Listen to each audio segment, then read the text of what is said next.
Hello बच्चों, कैसे हो आप सब। आज हम कक्षा 5 का 12वां पाठ पढ़ने जा रहे हैं। पाठ क्रमांक 12 का नाम है महादानी कर्ण। कर्ण के बारे में सबने सुना होगा, महाभारत में था कर्ण। तो इस पाठ में हमें कर्ण महाभारत की कथा के मुख्य पात्रों में से एक है। कर्ण साहसी और शूरवीर थे। वे अपनी दानशीलता के लिए बहुत प्रसिद्ध थे। देवराज इंद्र उनकी प्रसिद्धि से ईर्ष्या करते थे, तो उन्होंने जल के देवता वरुण के साथ मिलकर कर्ण की परीक्षा लेने की ठानी। कुरुक्षेत्र के युद्ध भूमि में कर्ण घायल हो गए थे और मृत्यु के समीप थे। तब इंद्र तथा वरुण ने ब्राह्मणों का वेश धारण कर कर्ण से दान मांगा। कर्ण ने इतने कठिन समय में भी अपना सोने का दांत देकर ब्राह्मणों की याचना पूरी की। इंद्र कर्ण की इस अनोखी दानशीलता से बहुत प्रभावित हुए। उन्होंने कर्ण को आशीर्वाद दिया कि लोग उन्हें हमेशा दानवीर कर्ण कहकर याद करेंगे। तो ये सब हमें इस पाठ में पढ़ने को मिलेगा। तो यदि कोई आपकी प्रिय वस्तु मांग ले तो आप फटाफट से उसको दे दोगे क्या? नहीं देंगे। हम 10 बार सोचेंगे कि ये हमारी फेवरेट चीज़ है, ये हमारी प्रिय वस्तु है, तो हम कैसे देंगे। तो दान देना हर किसी के वश की बात नहीं है। दान वही व्यक्ति दे सकता है जो दिल से दयावान हो और दानशीलता का उसमें गुण हो। तो दानशीलता महान गुण है। कर्ण वीर साहसी योद्धा होने के साथ साथ दानी भी थे। जीवन के अंतिम क्षण तक दान देकर कर्ण महादानी के नाम से प्रसिद्ध हुए थे। तो पाठ हम शुरू करते हैं। पहला दृश्य शुरू होता है यहाँ पे। देवराज इंद्र अपने उपवन में टहलते हुए सोच रहे हैं। उपवन मतलब बगीचा, बाग। इंद्र स्वयं से कहते हैं, यह अच्छा अवसर है कर्ण को नीचा दिखाने का। सभी कर्ण की प्रशंसा करते रहते हैं। आज कुरुक्षेत्र के मैदान में पड़ा वह अंतिम सांसें ले रहा है। दानवीर कर्ण, महादानी कर्ण सुन सुनकर मेरे कान पक गए हैं। तो यहाँ पे इंद्र जो है वो बहुत ही ईर्ष्या करता था कर्ण से, क्योंकि कर्ण की चारों तरफ तरफ प्रसिद्धि थी। सब उसको दानवीर कर्ण, महादानी कर्ण के नाम से जानते थे। तो इंद्र को बहुत ही बुरा लगता था। तो इंद्र ने सोचा कि क्यों ना उससे ये बदला लिया जाए। तो अभी कुरुक्षेत्र के मैदान में वो अंतिम सांसें ले रहा है, क्योंकि वहां पे युद्ध हो रहा था, उसमें वो घायल हो गए हैं। तो उससे अच्छा मौका है, मैं अपना बदला लेने ले सकता हूँ। तो आज उसके पास देने को कुछ भी नहीं है, क्योंकि वो तो युद्ध भूमि में है। तो देखते हैं वह दान में क्या दे पाता है। अपने मित्र वरुण को साथ ले लेता हूँ। तो सूर्य और वरुण एक दूसरे को नीचा दिखाते रहते हैं। सूर्य पुत्र कर्ण के विरुद्ध कार्य करने में उसे कोई आपत्ति ना होगी, लेकिन सूर्य और वरुण में भी बिल्कुल नहीं पड़ती है, क्योंकि वो एक दूसरे को नीचा दिखाते रहते हैं, उनमें भी लड़ाइयाँ होती रहती हैं। फिर भी सूर्य पुत्र कर्ण के विरुद्ध कार्य करने में वो एक दूसरे के साथ होने हो जाएंगे, क्योंकि उनको कोई आपत्ति नहीं है, क्योंकि वो सूर्य पुत्र कर्ण से बहुत ही ईर्ष्या करते हैं दोनों। ताली बजाते हैं, सेवक उपस्थित होता है। इंद्र बोलता है, जाओ शीघ्र ही वरुण देव को बुला लाओ, कहना मैं उपवन में उनकी प्रतीक्षा कर रहा हूँ। तो सेवक को बोलता है इंद्र कि वो वरुण देव को बुलाकर लाएं और मैं उपवन में उनकी प्रतीक्षा कर रहा हूँ, जल्दी से जाओ। तो इधर उधर घूमते हुए वरुण आते हैं। वरुण प्रवेश करते हुए, कहिए देवराज, आज अचानक मुझे क्यों बुलवाया, और वह भी इतनी जल्दी? इंद्र बोलते हैं, वरुण, कर्ण की दान प्रियता से तो तुम परिचित हो ही। देवता भी उसकी वीरता और उदारता की कहानियां कहते नहीं थकते। हमें स्वयं उससे ईर्ष्या होती है। तो यहाँ पे वरुण को इंद्र अपना प्लान बताते हैं कि कर्ण की जो दान प्रियता है उससे तो तुम परिचित हो। देवता भी उसकी वीरता और उदारता की कहानियां सुनाते रहते हैं, बिल्कुल नहीं थकते हैं। तो हमें स्वयं उनसे ईर्ष्या होती है, तो हम क्या करने वाले हैं वो इंद्र वरुण को बताता है। तो वरुण कहता है, तो फिर? तो इंद्र बोलते हैं, वरुण, आज कर्ण कुरुक्षेत्र के मैदान में घायल अवस्था में पड़ा है। वह बहुत दीन और करुण स्थिति में है। तो यहाँ पे दीन का अर्थ लिया गया है गरीब से, और करुण का अर्थ लिया गया है दयावान स्थिति में। तो चलो आज भिक्षा मांगकर उसकी परीक्षा लेते हैं कि आज कुरुक्षेत्र के मैदान में वो घायल अवस्था में है, उसके पास कुछ भी नहीं होगा। तो आज हम उसकी परीक्षा लेते हैं कि वो भिक्षा में हमें क्या देता है। तो वरुण प्रसन्न होते हुए, हाँ हाँ क्यों नहीं, यह अच्छा अवसर है। अपने कवच और कुंडल तो वह पहले ही दान दे चुका है, अब उसके पास देने को और है ही क्या। तो यहाँ पे उसने एक बार पहले किसी साधु को अपने कवच और कुंडल दान में दिए थे, तो उसके पास अभी कुछ भी नहीं बचा था। तो उसी कवच और कुंडल की वजह से ही जब उसने दान दिए, तो उसी की वजह से वो अभी युद्ध में घायल हो गया है। अगर कवच होता तो वो इतनी जल्दी घायल नहीं होता था। इंद्र, पर इस भेष में नहीं जाएंगे, हमें छद्म भेष जाना होगा। तो यहाँ पे छद्म भेष का अर्थ लिया गया है बदला हुआ भेष, यानी असली रूप छिपाना। तो वरुण कहते हैं ठीक है, हम छद्म वेश में ही जाएंगे, यानी रूप बदल कर ही उसके पास में जाएंगे। तो दूसरा दृश्य शुरू होता है। युद्ध भूमि, सूर्य अस्त हो रहा है, घायल सैनिकों के कराहने की आवाजें आ रही है। कर्ण अपने रथ के समीप पड़े हैं, खून की धारा बह रही है, बेहोश से हैं। दो व्यक्तियों का दीन अवस्था में प्रवेश। तो यहाँ पे युद्ध भूमि में सूर्य अस्त के समय युद्ध समाप्त हो जाता है या रुक जाता है। तो घायल सैनिकों की चारों तरफ कराहने की आवाज़ें आ रही हैं, चारों तरफ सैनिक मरे हुए पड़े हैं। तो कर्ण जो है अपने रथ के समीप पड़े हुए हैं और खून की धारा बह रही है और वो बेहोश के जैसे दिखाई दे रहे हैं। तो दो व्यक्ति एकदम गरीब अवस्था में उनके पास में आते हैं। तो इंद्र बोलता है, महाराज कर्ण की जय। तो वरुण कहता है, महादानी महावीर कर्ण की जय हो। तो दोनों महाकर्ण की जय करते हैं। तो कर्ण नेत्र खोलते हुए बोलते हैं, कौन? अरे आप कौन? प्रणाम, मेरा प्रणाम स्वीकार करें। तो इंद्र बोलते हैं, यशस्वी हो। तो वरुण बोलते हैं, गौरवशाली हो। दानवीर कर्ण, हम दो निर्धन प्राणी हैं, सुबह से इधर उधर भटक रहे हैं, युद्ध के कारण अन्न का दाना तक भिक्षा में नहीं मिला। तो यहाँ पे वरुण और इंद्र जो है उनको आशीर्वाद देते हैं और कहते हैं कि हम दो गरीब प्राणी हैं, सुबह से इधर उधर भाग रहे हैं, भटक रहे हैं हम, लेकिन युद्ध होने के कारण कोई भी हमें अन्न का दाना नहीं दे रहा है। आपकी दान प्रियता की कहानियां लोक परलोक में प्रसिद्ध है, आप हमारी कुछ सहायता कीजिए। तो कर्ण कहता है, आप मेरी अवस्था देख ही रहे हैं, आप ही कहिए मैं इस घायल अवस्था में आपकी क्या सेवा कर सकता हूँ, मैं विवश हूँ। तो यहाँ पे कर्ण बोलता है कि मेरी ऐसी अवस्था है कि मैं आपको कुछ भी नहीं दे सकता हूँ, और आप ही बताइए कि मैं आपकी किस प्रकार से सहायता कर सकता हूँ। तो इंद्र बोलते हैं मुस्कुराते हुए, तो क्या आज यह बात असत्य सिद्ध होगी कि कर्ण के सामने आया कोई भिक्षुक खाली हाथ नहीं लौटा? तो इंद्र तो यही चाहते थे, तो वो मुस्कुराते हुए कहते हैं कि आज यह बात सत्य हो जाएगी कि दानवीर जो कर्ण है वो कुछ भी नहीं दे सकता है, वो दानवीर नहीं है। तो भिक्षुक जो है उसके सामने से खाली हाथ लौट गए, क्योंकि इंद्र और वरुण तो यही चाहते थे। तो कर्ण कुछ सोचते हुए बोलते हैं, क्या आप मुझे वह पत्थर उठाकर देंगे? तो वरुण आश्चर्य से, क्या हमें पत्थर दोगे? तो वरुण ने सोचा कि कर्ण हमें पत्थर देने के लिए बोल रहा है भिक्षा में। तो कर्ण कहते हैं, आप दे तो सही।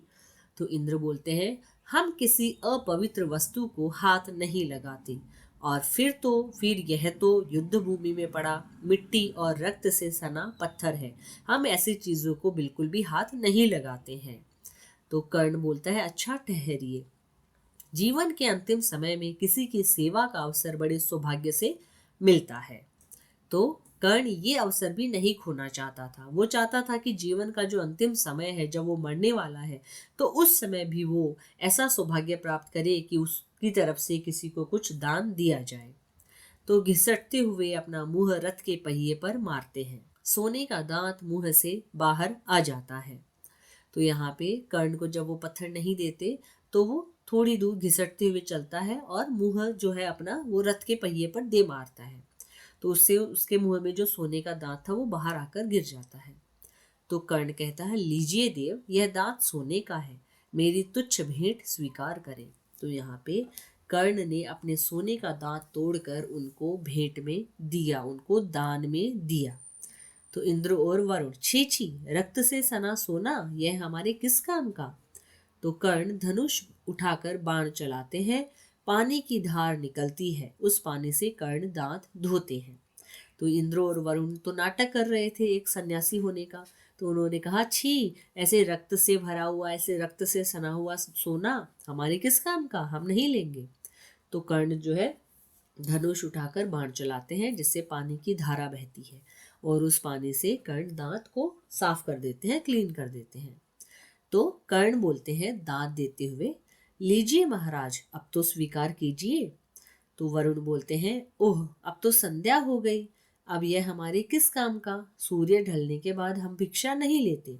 तो वरुण और इंद्र को तो यह सिद्ध करना था कि जो कर्ण है वो हमेशा दान नहीं देता है, उनका दानवीर कर्ण नाम गलत पड़ा है, वो यह सब सिद्ध करना चाहते थे। तो उन्होंने ये भेंट लेने से अस्वीकार कर दिया उन्होंने, क्योंकि सूर्य ढलने के बाद उन्होंने कहा कि हम भिक्षा नहीं लेते। तो कर्ण बोलते हैं, आकाश की ओर मुंह उठाकर हाथ जोड़कर प्रार्थना करते हुए, सूर्यदेव, आप मेरे पिता हैं, मेरा अंतिम समय निकट है, कृपा कर मेरे वचन की रक्षा कीजिए। तो सूर्यदेव कर्ण के पिता थे, तो कर्ण ने उनसे हाथ जोड़कर विनती की कि मेरा अंतिम समय निकट है, तो मेरे वचनों की आप रक्षा कीजिए और आप थोड़ी देर बाद में ढल जाइए। तो सूर्य बादलों की ओर से निकलता है। इंद्र, धन्य हो कर्ण, मैं इंद्र हूँ और ये है वरुण देव, हम तुम्हारी परीक्षा ले रहे थे, तुम सचमुच दानवीर हो, तुम्हारे जैसा दानवीर न अब तक पृथ्वी पर हुआ है न होगा। जब तक यह सृष्टि रहेगी लोग तुम्हें दानवीर कर्ण के रूप में स्मरण रखेंगे, देवता भी तुम्हारी स्तुति करेंगे, यह हमारा आशीर्वाद है।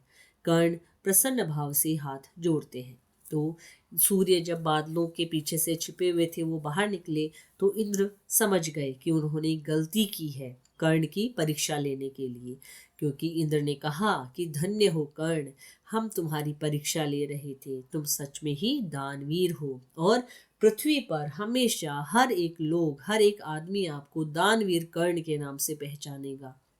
और जब तक इस सृष्टि रहेगी, जब तक यह सृष्टि रहेगी, तुम्हें हमेशा लोग याद रखेंगे और भगवान भी तुम्हारी प्रार्थना करेंगे, यह हमारा आशीर्वाद है। तो यहाँ पे पाठ खत्म होता है। आगे हम बढ़ते हैं शब्दार्थ की तरफ। तो शब्दार्थ में हमारे पास में शब्द हैं आपत्ति यानी ऐतराज, ईर्ष्या, जलन, छद्म भेष, बदला हुआ भेष, असली रूप छिपाना, विवश, मजबूर, अपवित्र, गंदी, स्तुति, प्रशंसा। तो यहाँ पे हमारे पाठ में 4 मुहावरे भी आए हैं। पहला है नीचा दिखाना यानी अपमानित करना, अंतिम सांस लेना, मृत्यु के निकट होना, कान पकना, सुन सुनकर दुखी होना, खाली हाथ लौटना, असफल रहना। श्रुत लेख के लिए हमारे पास शब्द हैं इंद्र, वरुण, संध्या, भिक्षा, सौभाग्य, तुच्छ, पृथ्वी, स्मरण, स्तुति और प्राणी। अभी हम बढ़ते हैं मौखिक प्रश्नों की ओर। तो मौखिक प्रश्न में पहला प्रश्न है, कर्ण किस नाम से प्रसिद्ध थे? तो कर्ण दानवीर कर्ण के नाम से प्रसिद्ध थे। कर्ण युद्ध भूमि में किस अवस्था में पड़े थे? तो कर्ण युद्ध भूमि में दीन और करुण अवस्था में घायल पड़े हुए थे। ग है इंद्र ने पत्थर उठाकर देने से क्यों मना कर दिया? तो कर्ण ने जिस पत्थर को उठाने के लिए कहा वह मिट्टी और रक्त से सना हुआ था, उसे अपवित्र मानकर इंद्र ने उठाने से मना कर दिया। घ है इंद्र ने कर्ण को क्या आशीर्वाद दिया? तो कर्ण को आशीर्वाद देते हुए इंद्र ने कहा, जब तक यह सृष्टि रहेगी लोग तुम्हें दानवीर कर्ण के रूप में स्मरण रखेंगे, देवता भी तुम्हारी स्तुति करेंगे। ड़ है, क्या कर्ण वास्तव में दानवीर थे? तो हमने पाठ में देखा है कि हाँ, कर्ण वास्तव में दानवीर थे। वे अपने द्वार से किसी याचक को खाली हाथ नहीं लौटाते थे। घायल अवस्था में भी उन्होंने इंद्र और वरुण को खाली हाथ नहीं लौटाया। अभी हम बढ़ते हैं लिखित प्रश्नों की ओर। तो लिखित प्रश्न में पहला प्रश्न है, कर्ण ने छद्म भेषधारियों को भिक्षा में क्या दिया? तो कर्ण ने छद्म भेषधारी ब्राह्मणों को भिक्षा में अपने मुंह में लगा सोने का दांत तोड़कर दिया। ख है, इंद्र और वरुण ने भिक्षा को अस्वीकार करने के बहाने क्यों बनाए? तो इंद्र और वरुण ने भिक्षा अस्वीकार करने के कई बहाने बनाए। वास्तव में कर्ण से भिक्षा लेना उनका उद्देश्य नहीं था। वे तो चाहते थे कि कर्ण भिक्षा ना दे पाए और वे सबको बता सके कि कर्ण दानवीर है ही नहीं। ग है, कर्ण ने सूर्य से क्या प्रार्थना की और क्यों? तो कर्ण के पिता सूर्य हैं। वरुण ने सूर्य के छिपने के बाद भिक्षा स्वीकार करने से इनकार किया, तो कर्ण ने अपने पिता से प्रार्थना की कि वे अभी अस्त ना हो, जिससे ये निर्धन व्यक्ति भिक्षा ग्रहण कर सके। सही कथन पर सही का निशान लगाइए और गलत के आगे गलत का चिन्ह लगाइए। पहला है, इंद्र और वरुण भिखारी बनकर कर्ण के पास पहुंचे, सही। दूसरा है, महाभारत का युद्ध दिल्ली के मैदान में हुआ, तो इसका उत्तर है गलत, ये हुआ था कुरुक्षेत्र में। तीसरा है, कर्ण भिक्षा न दे सके क्योंकि उस समय उनके पास कुछ नहीं था, ये भी गलत। अगला है चौथा, कर्ण ने छद्म भेषधारी इंद्र और वरुण को अपने कुंडल दिए, तो ये भी गलत। अंत में कर्ण परीक्षा में सफल हुए, सही। इंद्र कर्ण की परीक्षा लेना चाहते थे, सही। लास्ट है, आखिरी वाला है, कर्ण का दांत सोने का बना था, सही। तो आगे हम बढ़ते हैं। तो किसने किससे कहा में, आज पहला है, आज अचानक मुझे क्यों बुलवाया, वह भी इतनी जल्दी, तो वरुण ने इंद्र से कहा। ख है, हमें छद्म भेष में जाना होगा, इंद्र ने वरुण से कहा। ग है, कहिए मैं इस घायल अवस्था में आपकी क्या सेवा कर सकता हूँ, कर्ण ने ब्राह्मणों से कहा। घ है, कृपा कर मेरे वचन की रक्षा कीजिए, कर्ण ने सूर्य से कहा। ड़ है, देवता भी तुम्हारी स्तुति करेंगे, यह हमारा आशीर्वाद है, इंद्र ने कर्ण से कहा। सोचकर लिखिएगा। प्रश्न है, अगर आपको दान करने को कहा जाए तो आप क्या क्या दान करेंगे? तो यदि मुझे दान करने को कहा जाए तो दीन दुखियों और गरीबों को खाने की चीज़ें और वस्त्र दान करूंगा। जो अनपढ़ लोग हैं उन्हें विद्या का दान दूंगा। अपने पुराने खिलौने पुस्तकें भी उन्हें दूंगा ताकि उन वस्तुओं का सदुपयोग हो सके और ज़रूरतमंदों की ज़रूरत भी पूरी हो जाए। तो यहाँ पे हमारे प्रश्न उत्तर समाप्त होते हैं। अभी हम बढ़ते हैं पाठ के नीचे के व्याकरण की ओर। तो व्याकरण में भाषा से का पहला प्रश्न है, पढ़ो, समझो और शब्द लिखो। तो पहला है क प्लस श, तो क्ष से हमें शब्द बनाने हैं। क्ष से भिक्षा परीक्षा, त्र से नेत्र मित्र, ज्ञ से ज्ञान संज्ञा, श्र से श्री श्रेय, आदस और थ से स्थिर स्थान, आदस और त से स्तुति नमस्ते, द और ध से प्रसिद्ध वृद्ध, आधा क और त से मुक्त रक्त। प्रश्न संख्या 2 है, इन शब्दों में से पर्यायवाची शब्द चुनकर उचित स्थान पर लिखो। तो ब्राउन पट्टी में आपको शब्द दिए गए हैं। नीचे शब्द है सोना, तो सोना के पर्यायवाची हैं स्वर्ण और कंचन। लड़ाई, लड़ाई के युद्ध और समर। आँख, नेत्र, चक्षु। कहानी, गाथा, कथा। झंडा, ध्वज, पताका। खून, रक्त, लहू। प्रश्न संख्या 3 है, की और की लगाकर वाक्य पूरे करो। तो पहला है, सभी कर्ण की प्रशंसा करते थे। ख है, इंद्र ने कहा कि जाओ शीघ्र ही वरुण को बुला लाओ। ग है, कर्ण की दान प्रियता की कहानियां सब जगह प्रसिद्ध हैं। घ है, सबने कर्ण की प्रशंसा की।